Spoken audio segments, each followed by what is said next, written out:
Well, this is a return to my roots of sort. This is a Hallicrafters SX71 manual there.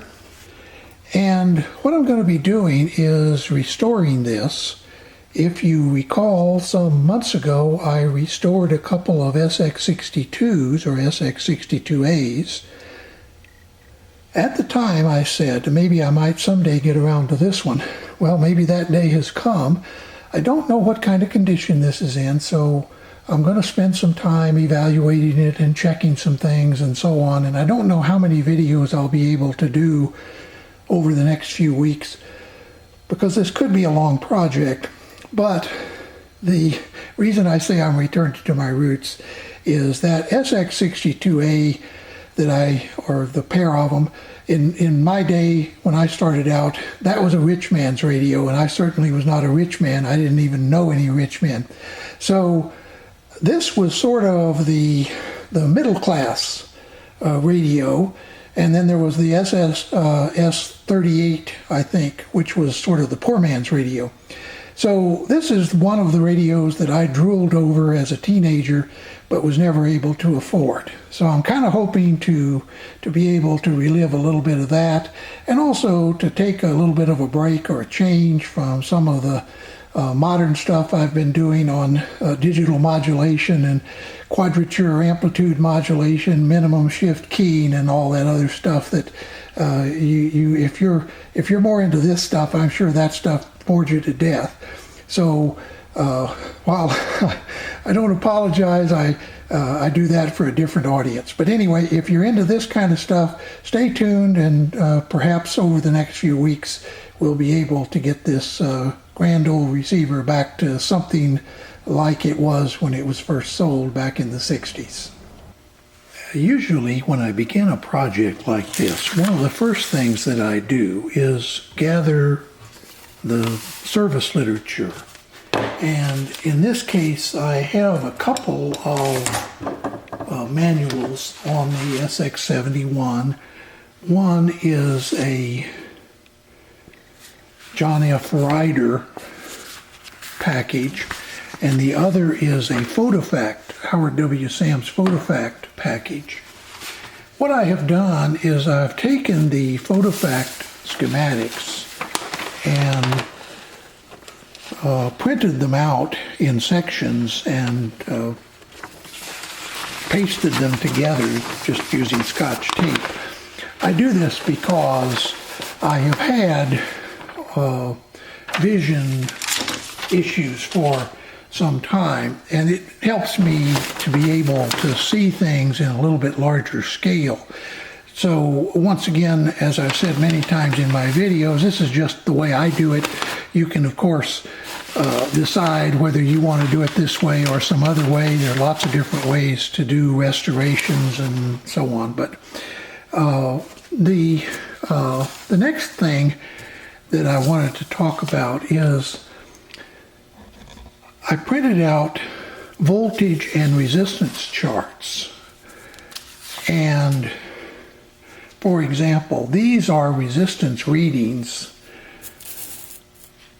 that you get from the various tube pins. And one of the nice things about older equipment like this is because it was designed to be worked on, it's not only easier to get to everything, but it also is easier to find good literature that helps you in the service process. By the way, people have referred to this as my stick. I really should be a little more open about it. It's actually a brush that my artist wife gave me some time ago when she saw me pointing to things with my finger, and she made an unglamorous reference to my use of the finger and suggested that maybe I might want to use something, and she gave me this. I'm going to return the favor by pointing out that one of the reasons she has so many brushes with very long handles is one of her early professors in art suggested that she would be a better artist if she loosened up a little bit, and so if she bought long brushes and held them from the end, that would give her art more flow. And that's proven to be useful. She's become quite a good artist. She was pretty good at the time, but she's become an even better artist, perhaps because of advice like that. So that's one reason this is such a long brush. I appreciate her loaning it to me or giving it to me. If she hadn't asked for it back yet. But anyway, enough digression. Resistance readings are a useful way to begin the process of checking out a radio like this, because they will tell you ahead of time whether you're going to run into problems when you try to power up the radio.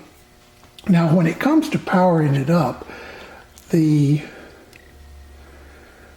am using a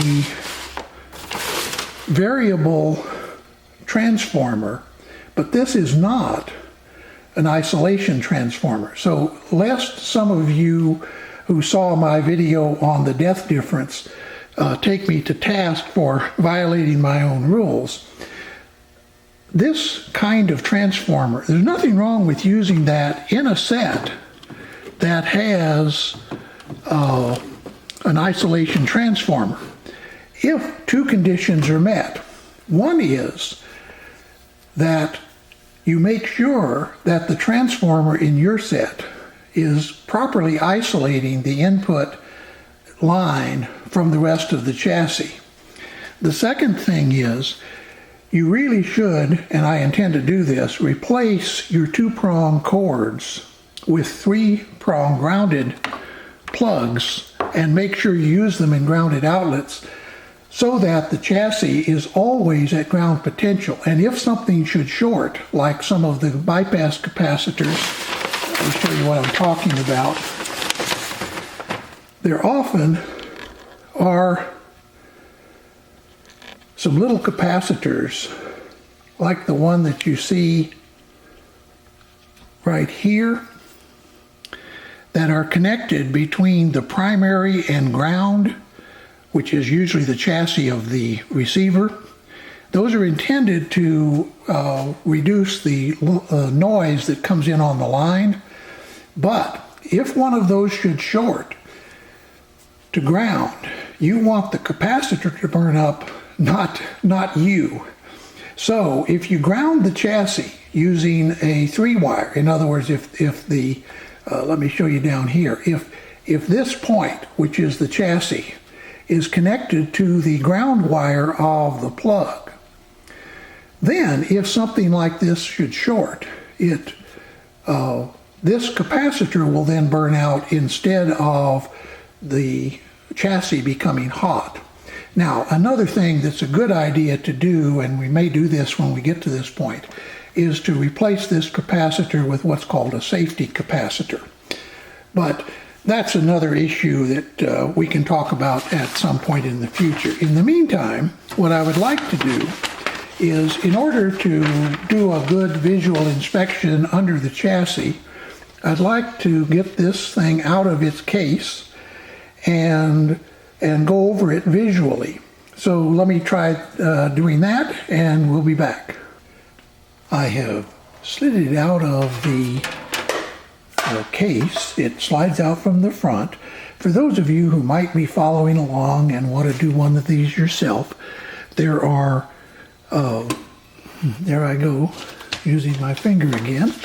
There are screws on the sides, 2 on each side, and then there are 2 screws on the bottom of the chassis. So a total of 6 screws, 2 on the left, 2 on the right, 2 on the bottom that you have to remove. Then you can slide this out of the box, if you will, or the cover.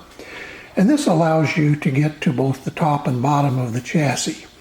By the way, just a little aside for those of you that have not done this before, it's always a good idea to make sure you put the hardware in a nice, safe box with a cover, because if you know the number of times that I have knocked the screws off and then couldn't find them, you'd understand why that I do this every time, at least since I've learned, which was 40 or 50 years ago, that clumsiness will result in tragedies in your projects. So if you don't plan for your own clumsiness, you'll pay a price. So we've got this out now. Now I'm going to turn it upside down and kind of give it a visual inspection to see what kind of condition that this receiver is in. Here is the underside of the chassis, and I am pleased to see that it appears to be pristine. What I mean by that is it appears to be in exactly the condition that it came out of the Hallicrafters factory 60 years ago or more. And a lot of people who restore old radios prefer to have all the old original components still in there, realizing that many of them might be bad, but at least you know exactly what was in the original. Now there are parts descriptions and pictures often of sets, some of which were done in the day with service literature, some of which have been taken by hobbyists since. But the bottom reveals a pretty clean chassis.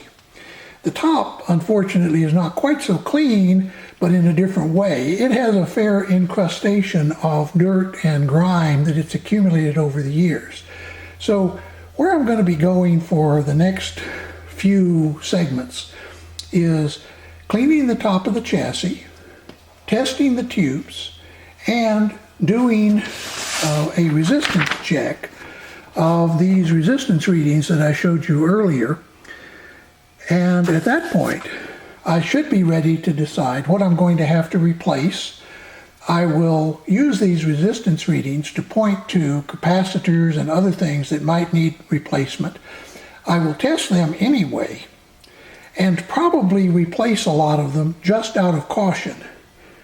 But I don't want to replace something just for the sake of doing so. I know some people who believe in shotgunning old radios like this.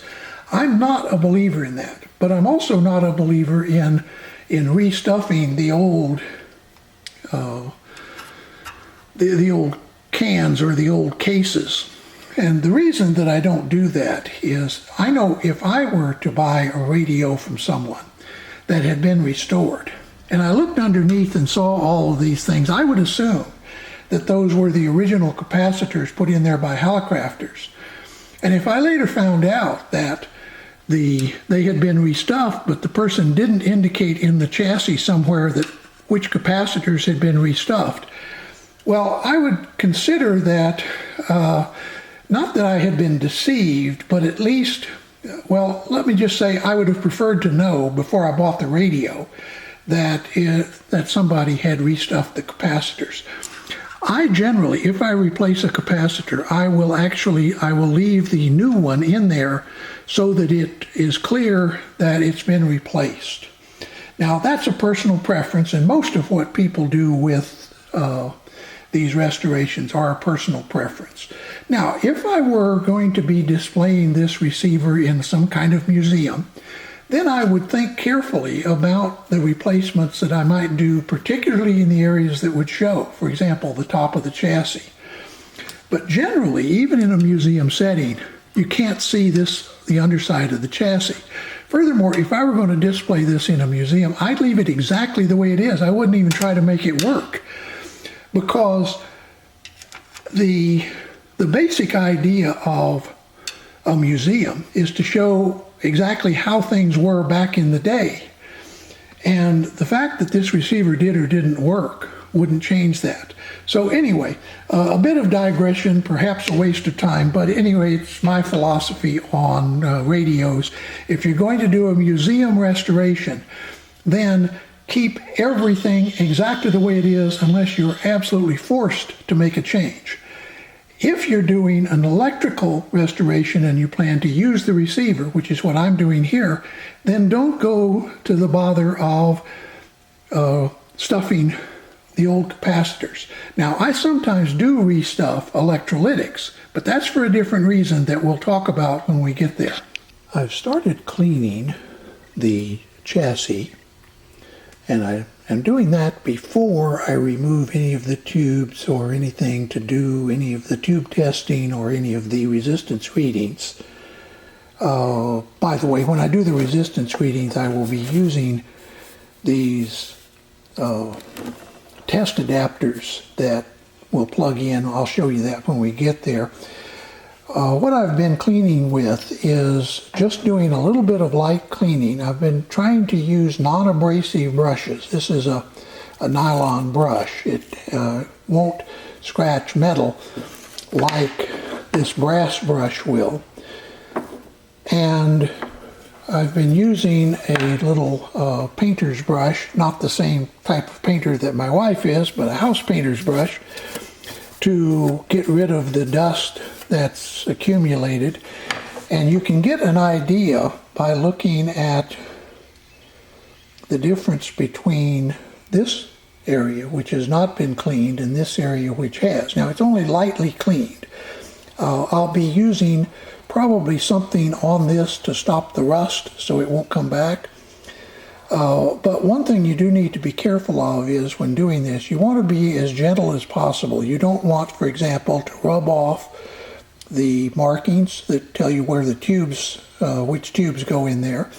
You don't want to be aggressive in areas where you might break wires or bend components or do anything like that.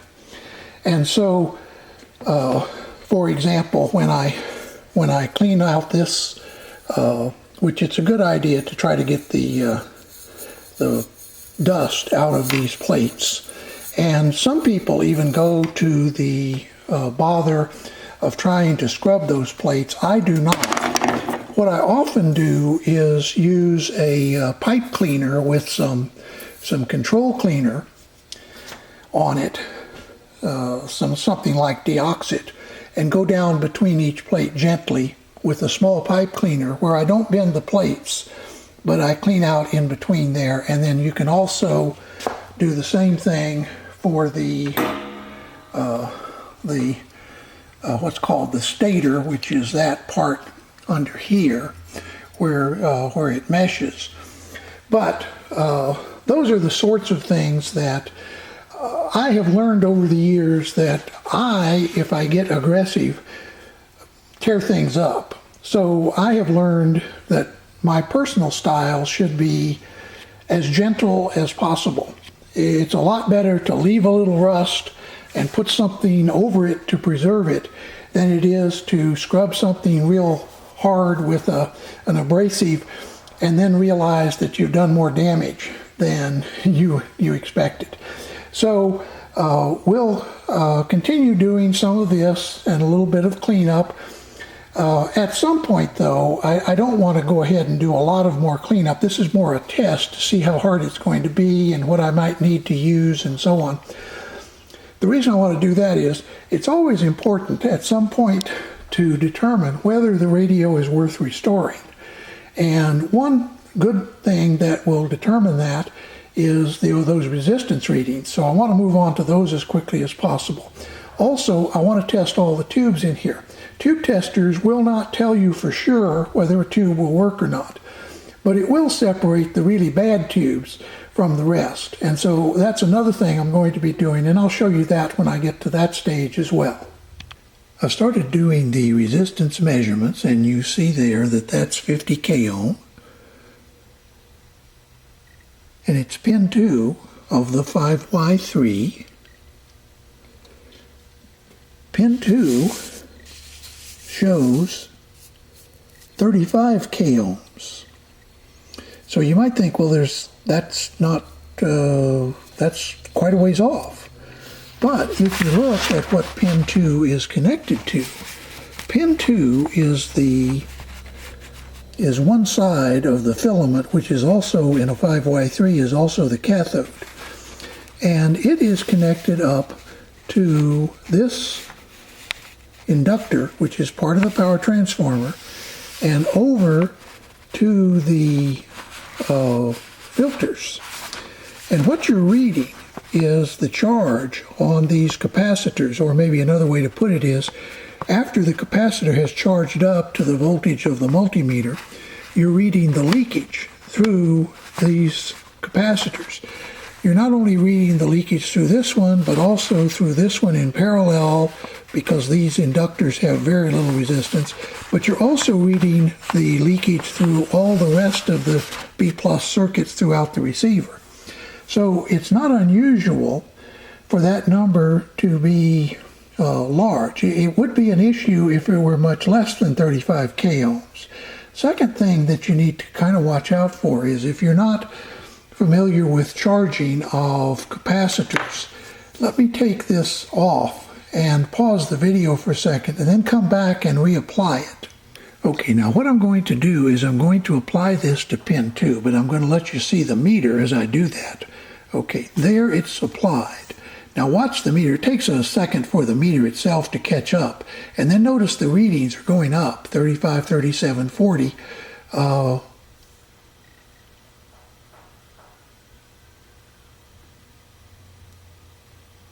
What is happening is the capacitors in the receiver are all charging up.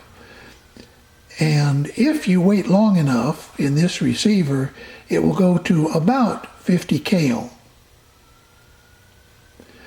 So those are the sorts of things. You don't get an absolute figure when you're reading things like electrolytic capacitors. So let me go on through and do some of the rest of these. I'm not going to bore you with doing all the resistance readings. Instead, what I've shown you kind of how you do it.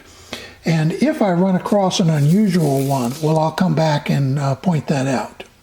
While doing the resistance checks, I did run across one anomaly. Now, I may run across some more, but the first one I ran across was this pin 7 of this tube, which is called an OD3 or a VR150. What that stands for, VR150, means voltage regulator 150 volts. And it's in many better quality receivers. It was not uncommon to have a voltage regulator because it tends to stabilize the circuitry. So, for example, the oscillator won't drift as much if you use a regulated B+. So here is the VR150, and it was pin 7 that I was not getting a reading on. And the reason is that I had the OD3 pulled out of the socket. Now, one of the first things you do when you run into anything like this is you go to something like the RCA receiving tube manual. This particular one is the RC30. And you get the pin numbers. They were not on the schematic. Most of the pin numbers for most of the tubes are on the schematic, but for some reason the VR150 wasn't. So I got that, printed out the OD3 pinout, here. This is the page from the RCA tube manual.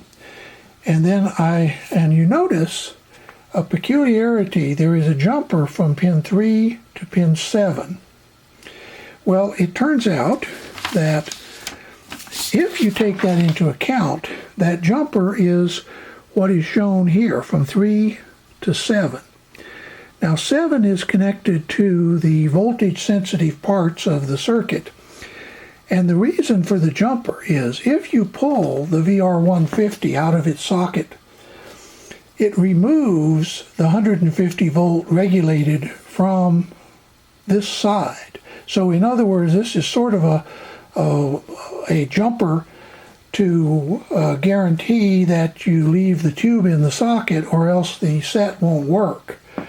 And what's going on is I was reading from 5 and from 3 okay, but I couldn't get a good reading on 7, and the reason was that I had the tube pulled out. So once again, it's one of these things that, there are a million little things that you'll come across from time to time, and you can't think of all of them, and certainly I don't know all of them. So even if I knew all of them, it would take an infinitely long video to talk about them. So as I hit on these little anomalies, I'll put a little segment in the video. If you already know about these things, well, I'm sorry. I hope I won't bore you too much. But for newcomers, these are the sorts of things that I hope they'll be able to learn from these videos. I certainly am still learning myself, so I can appreciate that if you're just starting out, you might feel a little overwhelmed at times. I have finished doing all of the resistance checks on the receiver, and I think at this point what I'm going to do, the next step is to test all the tubes. And as I pointed out in an earlier part of this video, you can't really depend on a tube tester. They're a good way to quickly go through and evaluate tubes. Some of them are good for matching tubes, but basically the only real good test of a tube is whether it works in the equipment. But this video, this part is already approaching the limit. I like to keep my videos to between 20 and 30 minutes. And if they get longer than that, I like to break them up into multiple parts. It's obvious that this video is going to have to go into a part 2. So what I'm going to do is break off here, and then I will start part 2 with tube testing. I'll get one of my tube testers out there. Several of them over here. Not much light down in there, but a number of them over in the corner there. I'll have to dig one of those out. And then I'll go through and test all these tubes, and perhaps after that, if I don't find any errors in any bad tubes, well, perhaps we can start trying to power this thing up. But that will come in part 2, so look for that as soon as possible.